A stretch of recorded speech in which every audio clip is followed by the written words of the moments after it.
for their outstanding contributions to our community. This is the 12th annual 12 Who Care Community Service Awards. Your hosts for this evening, Alan Janae and Donna Hicken. Good evening, ladies and gentlemen. Welcome to the 12 Who Care Community Service Awards. I'm Alan Janae. And I'm Donna Hicken. You might say it's a night of 12s for us. This is the 12th year that Channel 12 is honored to recognize 12 exceptional people in our community. Well, they're exceptional because they pour sweat and tears into the causes they love, volunteering their time and energy to make the First Coast a better place for all of us to live.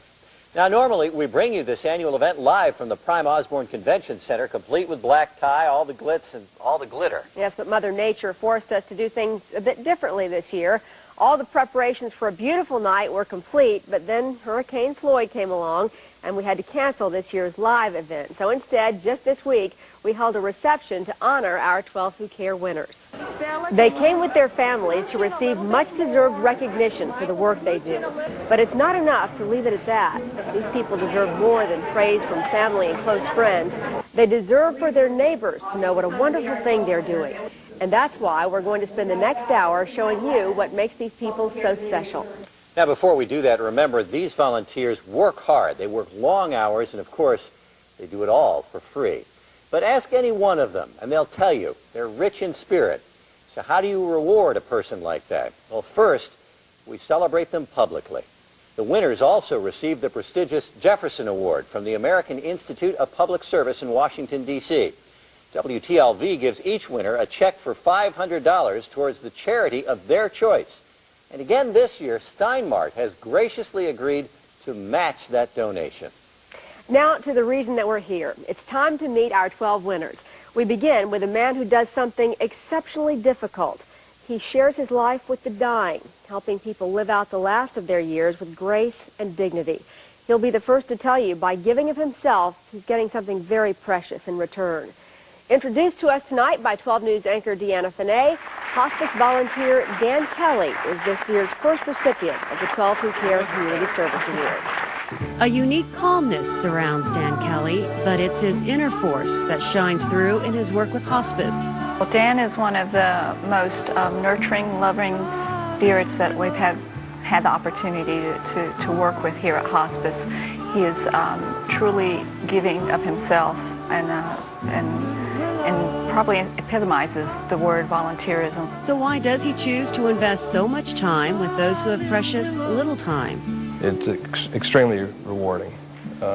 Sometimes just from the simple look from a patient's, a look in their eyes when they're even to the point where they can't communicate any longer. It's just something I know I need to do, and I'm trying to develop myself. And helping the dying, I think, helps me figure out how to live better, and cherish each moment and each person.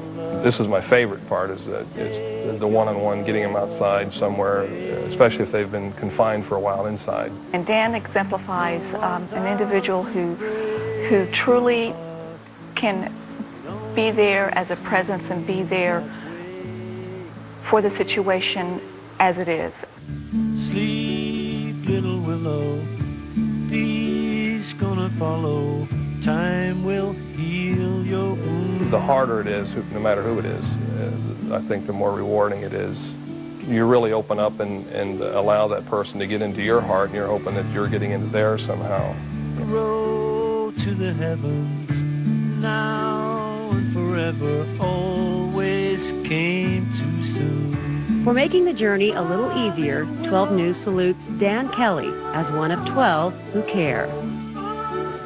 I would like to thank the patients of hospice, of Community Hospice Northeast, and their families for allowing me into their homes, and the other volunteers and the staff of Community Hospice at this very special time, and more importantly for me, for the many lessons they've taught me, whether they realize it or not, on kindness, giving, loving, and especially in living.